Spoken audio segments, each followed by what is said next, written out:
আর KG ওজনের এত বড় একটা পাঙ্গাসের প্রথমবার খাবো, সাথে আরো অনেক অনেক মাছ নিয়ে এসেছে আজকে। মাছগুলা কাটার জন্য ছাদে চলে গিয়েছিলাম। কতদিন পরে যে বড় একটা ইলিশ খেতে পারবো। কয়দিন ধরে ইলিশ মাছ খেতে খুবই ইচ্ছা করছিল। বাজারে ইলিশ কিনতে গেলে এত বেশি দাম চাই, প্রতিবারই তো ঘুরে চলে আসি দাম শুনে। কয়দিন আগে আপনাদের ভাইয়া বক্স ভর্তি নদীর মাছগুলো অর্ডার করেছিল। মাছগুলো আমি ছাদে কাটবো, যার কারণে ঝাঁকা বটি সবকিছুই নিয়ে যাচ্ছিলাম। বাড়িতে মাছ কাটলে গন্ধে আসলে থাকা যায় না, এজন্য ভাবলাম ছাদে মাছগুলা কেটে ফেলি। দিকে দুপুরে এত পরিমাণে রোদ ছিল, প্রচন্ড গরম লাগছিল, তারপরেও কিছু করার নাই, মাছগুলো আমি ছাদে কাটবো। এতদিন না শুধু সবাইকে দেখতাম বক্স ভর্তি বড় বড় মাছ অর্ডার করে খেতে, তবে আলহামদুলিল্লাহ এখন এগুলা আমিও খেতে পারি। মাছ অর্ডার করার পর থেকে আমি অনেক চিন্তায় ছিলাম, না জানি মাছগুলা পচে যায়, যেহেতু অনেক দূর থেকে আসবে। তবে মাছগুলা এত সুন্দর ফ্রেশ ছিল, প্রত্যেকটা প্যাকেটে তারা অনেকগুলা করে বরফ দিয়ে রেখেছিল, যার কারণে মাছের কোনোই ক্ষতি হয় নাই। গলদা চিংড়ি সাইজে এত বড় বড় ছিল, আমি তো দেখে অবাক হয়ে গিয়েছিলাম। সত্যি কথা বলতে এত বড় বড় গলদা চিংড়ি আমি আগে কখনো দেখি নাই।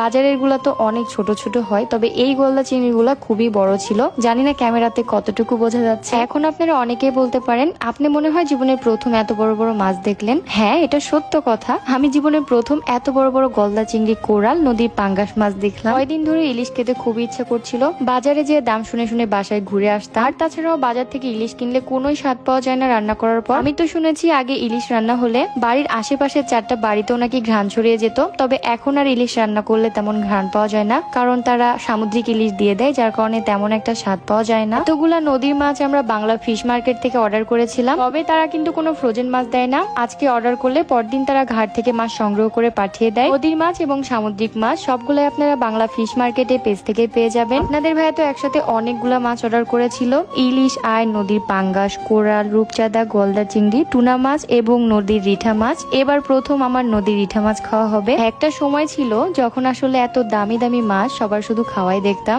তবে আলহামদুলিল্লাহ এখন এগুলো আমিও খেতে পারি। এখন আমি এটা ভালো করে বিশ্বাস করি, মানুষের দিন আসলে সবসময় খারাপ থাকে না। ধৈর্য ধরে শুধু আপনাকে পরিশ্রম আর চেষ্টা করে যেতে হবে, দেখবেন এমনি একদিন আপনার সফলতা আপনি পেয়ে যাবেন। যাই হোক, একদম দুপুরে টানা রোদের মধ্যে বসে এখানে মাছ কাটছিলাম। এতগুলা মাছ আসলে নিজে কাটা সম্ভব না, আর বাড়িতে এতগুলা মাছ কাটলে অনেক বেশি গন্ধ হবে, যার কারণে ভাবলাম ছাদে মাছগুলা কেটে ধুয়ে তারপরে বাসায় নিয়ে আসবো। আগে তো বাজারে ইলিশ, রূপচাঁদা এগুলার দাম শুনলেই মনে হতো এগুলা মাছ হয়তো বা শুধু বড় লোকরাই খায়, এগুলা মাছ আসলে আমাদের জন্য না। পাঙ্গাস মাছ আমার খুবই পছন্দের, জানি না আপনাদের কার কার ভালো লাগে। বিশেষ করে পাঙ্গাস মাছে কোনো কাটা থাকে না, খেতে কোনোই ঝামেলা নেই, যার কারণে এবার বড় দেখে একটা নদীর পাঙ্গাস মাছ অর্ডার করেছিলাম। বাড়িতে আগে আব্বু পাঙ্গাস মাছ কিনে নিয়ে আসলে মা দেখতাম খসখসে একটা পাতা দিয়ে মাছকে ডলতো, আর একদম সাদা ফটফটা হয়ে যেত। এখানে তো আর খসখসে কোনো পাতাই পাচ্ছিলাম না, যার কারণে পেঁপে পাতা দিয়ে আমি সুন্দর করে মাছটা ডলে নিচ্ছিলাম। অনেকক্ষণ ডলার পর মাছগুলা সাদা হয়েছিল। এই তো এতগুলা মাছ কাটতে আমাদের অনেক সময় লেগে গিয়েছিল।